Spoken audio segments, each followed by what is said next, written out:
And we kick off 2023 with a perfect transition. Yeah, that was Perfect good. Right off timing. the bat. I know we can't stop winning. It's the beginning of the year. Welcome everyone to the first show of Get Energized for 2023. Dan, so he's kind of dressed like a normie here. He looks like he's got sheep or something behind him. I'm not quite sure what's going on here, but how do I ever figure out where you are? Right? Iceland. He's I don't know where he is. If only there was something related to location, some sort of information about that to figure out, maybe where you are or an address or some idea, we would go about that. Oh, there is. And we have someone very special with us. A friend of ours, Scott Bateman's going to talk about Amazon location services. And that's, here's the reason this is the kickoff for 2023. We did a lot of IoT work, right? Had a lot of interest in ML. People were giving us some feedback here. From an energy use case, it has use cases, right? We're talking. What are you standing in front of there, Dan? Behind you? I am standing in front of this is part of a geothermal power plant. This is pipes that are leading from the generator of power, pumping the water to the cooling tower. And the sheep are sitting there trying to stay warm. Staying warm. I don't blame them. Speaking of staying warm, take a guess what the energy drink is before we get actual topic. It's not super fancy this time. It's pretty coffee. Simple. It's not coffee. It was the obvious answer, so I did trick you a little. It's tea. It's just tea this time. Flavor. Oh, flavor. It's a peppermint, but it has caffeine injected, so it counts, right? Loosely. Anyways, so in kind of context, what you're getting at here, Dan, like you can imagine getting in and out of a field, knowing where you're shipping things, tracking that items are there plays into this, right? And on top of that, if anyone is tuned in and unfamiliar with energy use cases that we talk about here, this is a service with a really wide breadth of usages. Basically, pretty much anybody could benefit from using location services. So with that, bring Scott in. Yeah, let's bring Scott in. Let's do it. Scott, welcome.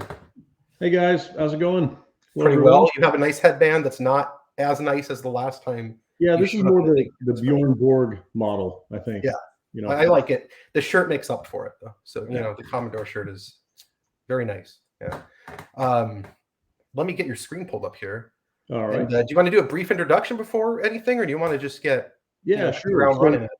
Yeah. So one of the things at AWS, being part of the geospatial TFC, I'm very excited about Amazon Location Service, the different capabilities it provides, and specifically for our energy and utilities customers, there's a lot of use cases where it can really simplify and allow you to make better use of your data. So we're today just going to talk about address validation and really augmentation using Amazon Location Service. So you can take addresses you have or latitude, longitude coordinates you have, do some data quality checks, but also add more information to them. So we're going to walk through an example and show kind of how it works. Real quickly before you start, Scott, first item just to address, there's a demo. It's not just slides, right? Where we're going to see this. Correct.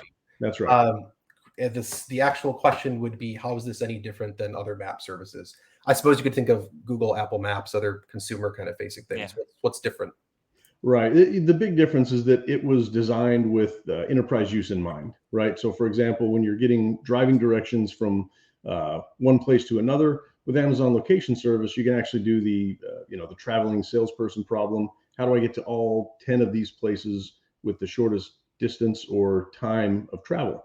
So it's really more focused toward integrating location intelligence into other applications or, doing both things behind the scenes, not just viewing a map. Yeah, optimization problems, even that kind of thing. All kinds of opportunities here. Okay, fantastic. Yeah, so to talk a little bit more about Amazon Location Service, it's really made up of 5 different constructs. You've got maps, place indexes, which we'll really dig into today because that's where the geocoding and reverse geocoding is done, one of the functions there. Route calculators for driving directions, geofences so that you know when a tracker, which is the last item, comes in or out of a particular area. So lots of great functionality. You can embed it into your applications, and it's been generally available since June 21. And so it's continues to add new features and capabilities. Yeah, I was going to say, so I looked into this when it first launched for some of the enterprise use cases. You're in the TFC, so you know all about that. But it's already grown considerably in terms of what's supported and part of the offerings out of it here. So like we look at the route calculations, that's a pretty kind of standard thing when we think of maps. But if you look at the geofencing, tracking, getting places involved with this here, and ultimately what you're about to show, you can put a lot of workflows together using this thing. Right.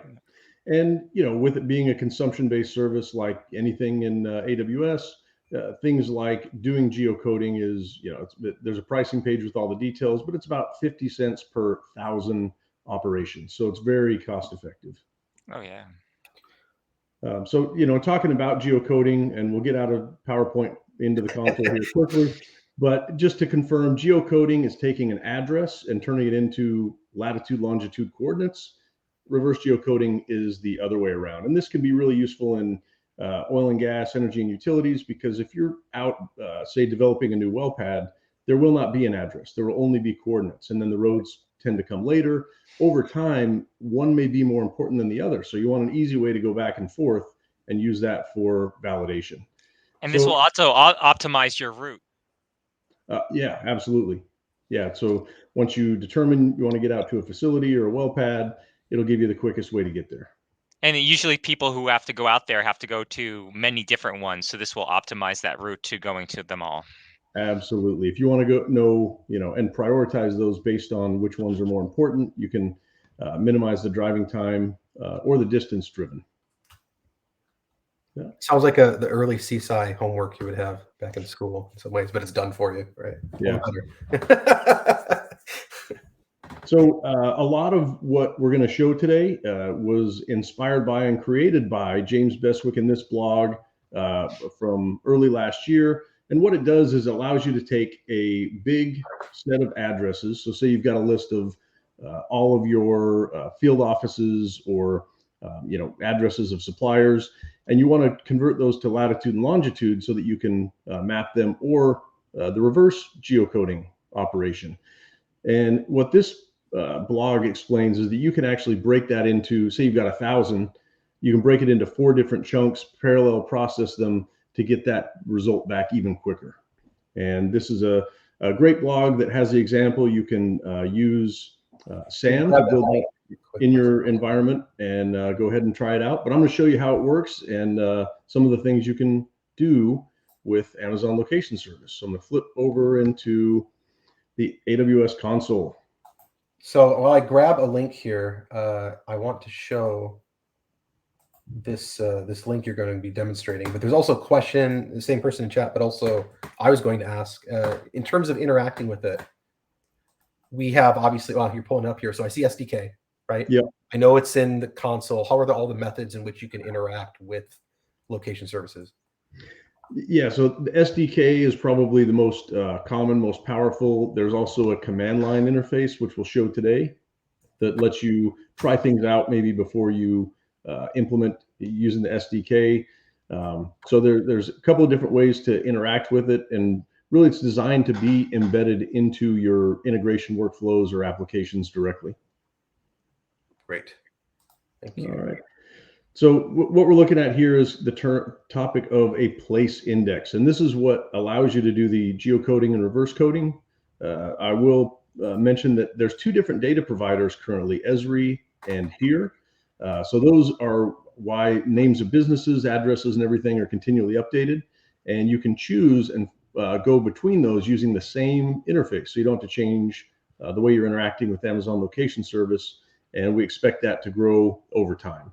To an average person, so what's the difference between Esri and Here in that case?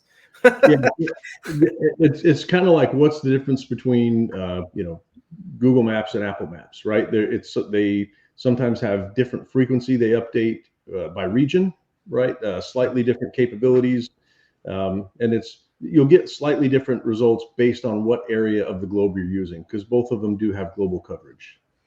Okay, great. So regional differences, basically. There's a link in that somewhere. Yeah, and there's also a link right here. Let me just drop in that gives you a little bit more detail on exactly what the different providers are.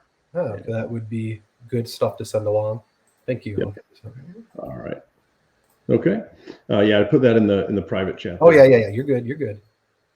All right. So should we jump in and see how it works? That'd be good. All right. So I'm going to start with Cloud9, which is the integrated browser-based IDE. It's part of AWS, and I can use this by just using the the command line to show the command line interface approach of using first geocoding. So you just specify AWS, location is the service we want to use, and the first operation is called search place index for text. So I'm going to give it some text, which is this address right here. And then it will give me back more detailed information about that. So one of the things is the correct address. It'll also give the latitude, longitude, the city, state, county if you're in the US, or the terms apply globally. So it's region, municipality, and subregion. But if I take this command and I just run it at the command line, you can see it brings me back. Let me make this a little larger. Oh, a lot of structured data. Okay. Yeah, quite a bit of structured data that comes back. So you get the geometry point. So this is the base of the geocoding operation. I want to get my lat long back. A lot of digits of precision there. That's pretty much down to about the size of a pizza box with that level of precision. Are they significant? I mean, depends on what you're looking for, right? If you just want to find a building, that's way more significance than you need. It's a good answer. Find a small rodent, that's probably about accurate. So, it gives you the country, region, municipality. One of the other things is you'll notice I put in my text that I send in 825 town ampersand country way, H-Town, Texas.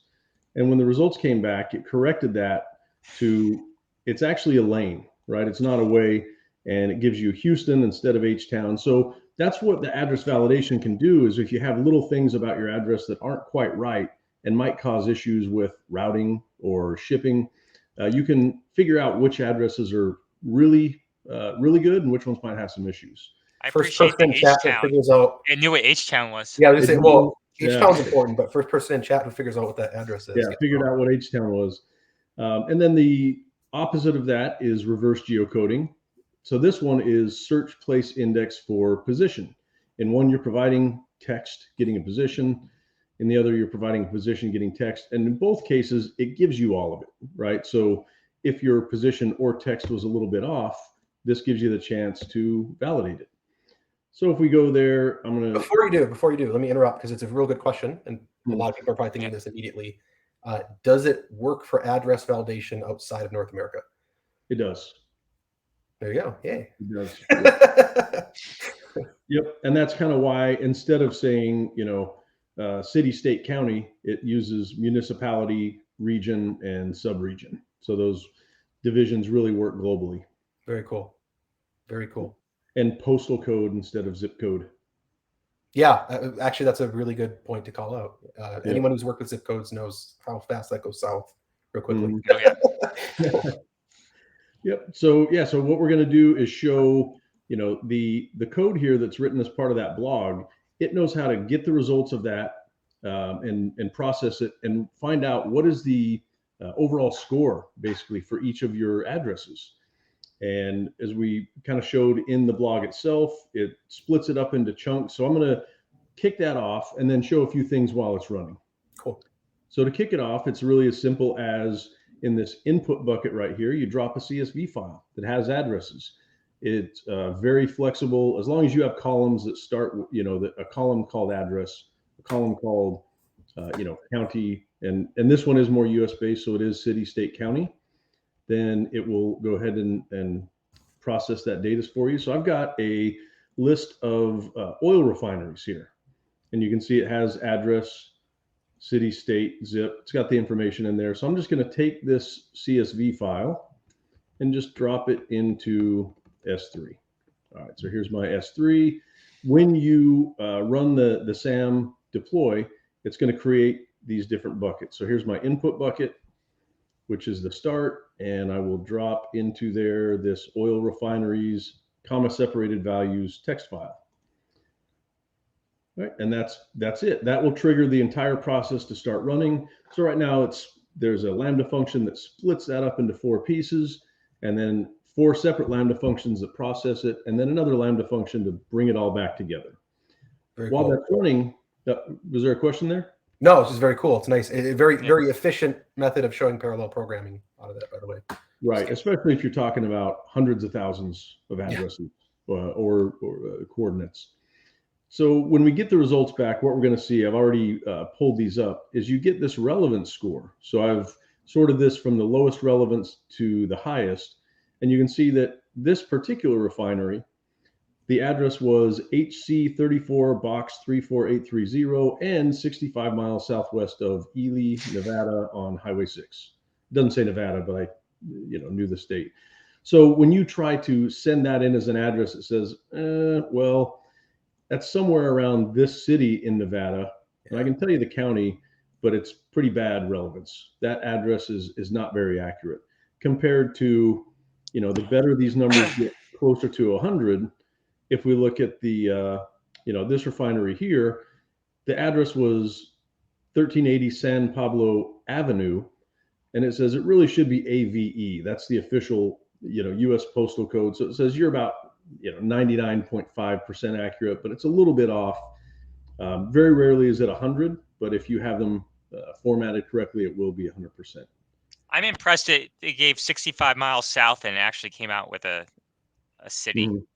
Yeah, and that alone. on these where it's not available, it just says, well, I know the city and, based on the postal code, so I can at least tell you what county it's in. So it's still augmenting the data with some of that result from Amazon Location Service. Basically, if it requires manual intervention, it's still going to do its best to supply something to make that simpler. Yeah, and if nothing else, you just run this through just to see how many of these, less than 80% addresses do I have, and it really focuses where you need to do some data cleanup. Yeah, very good point. So by putting it in there, what it'll do is ultimately then in the destination bucket, and we go to process data, oil refineries, and you can see right there, yep, it's done. It was actually done a couple of minutes ago. So there's that result. Because it's AWS and that data, when we have it in S3, there's a lot of other things we can do with it, right? We can now pull that into Athena, and I can say, show me all my refineries, because there was a column of capacity that shows how many barrels per day of crude oil can run through this refinery. I can now query and say, just give me the ones that are above 300,000 barrels per day. And now I see these are all the largest refineries in the United States. So very cool there. And of course, because I like maps, you can show that on a map as well. Come in here. This is QuickSight that we're showing.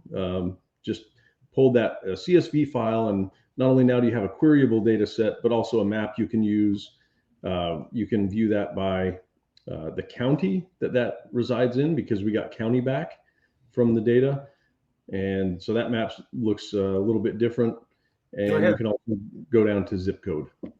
Are those, so QuickSight, if people aren't familiar with it, is a very effective visualization tool native inside of AWS here. Are these maps? So often these are generated or suggested by QuickSight. Did it know to identify these based on geolocation, or did you create these?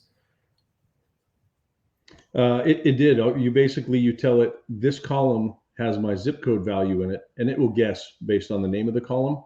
So these were almost automatically created. And then very cool. For the point, oh, that's awesome. If you have columns that are called latitude and longitude, it's going to automatically say this is the map you want to start with. And then you can pick, how do I want to color it? How do I want to size it? Very quick and easy. Yeah, there are some very cool sessions related to QuickSight from a lot of those. I believe are live and supported or recorded. Yeah. Sorry, just a comment in chat related to that. But yeah. So how does this reply to the energy industry? I mean, when you're talking about asset tracking, right? If you've got, say, portable compressors or generators that you move around from site to site, you can put a small little GPS device on it like this, and get your locations updated, have a map of all your assets.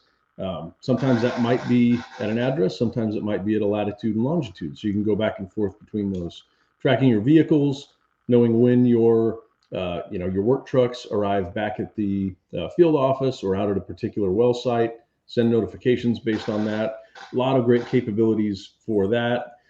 Site selection. You can use, geospatial technology for that, as well as competitor surveillance, right? Find out what your competitors are doing. Yeah. Multiple use cases for the very same thing, basically, Yeah. playing what you Yeah. configure for. We had someone comment related to optimization, and that's a big part of this is optimization. We just mentioned that. I dropped in some examples related to customer cases in chat. And actually, the main homepage, I think you showed a graphic at the beginning there, Scott, but the main homepage basically lays out the differences and available kind of core functionality inside of location services, right? Mm-hmm. Okay. Yeah. So the optimization of your route is going to be by creating a route calculator. And so that gives you the ability to either do from point A to point B, or like we mentioned, the matrix routing, which was released last year in 2022. And that allows you to specify a whole list of locations and get an optimized route between those, picking either distance or duration. Yeah, very cool. Yeah, add Amazon delivered to this service and your business is set easy. There you go. So Yeah. there's an idea for you to run with. Yeah, not a bad idea there. No, so Scott, I mean, this is really cool. I think that's why we wanted to start with something like this, because a billion different places could use a service like this, right? But inside Energy, I think you knocked out some of the really important cases here, and the fact that all of this at an enterprise level and massive scale, it's going to work in this service because, as you mentioned, from the ground up, it's designed to do this. Basically, it's designed to handle these kind of problems and at scale. Yeah. So, yeah, and as we mentioned, the pricing is very transparent. It's you only get charged for what you use. So I mentioned for addresses geocoded, 50 cents per thousand. Really a lot of you can do for very little cost in terms of Amazon location service. Yeah, no, that's a good call out too as well, because often the first question that comes up with that is cost related. So good call out. If I know we saw some numbers go up, so some people join.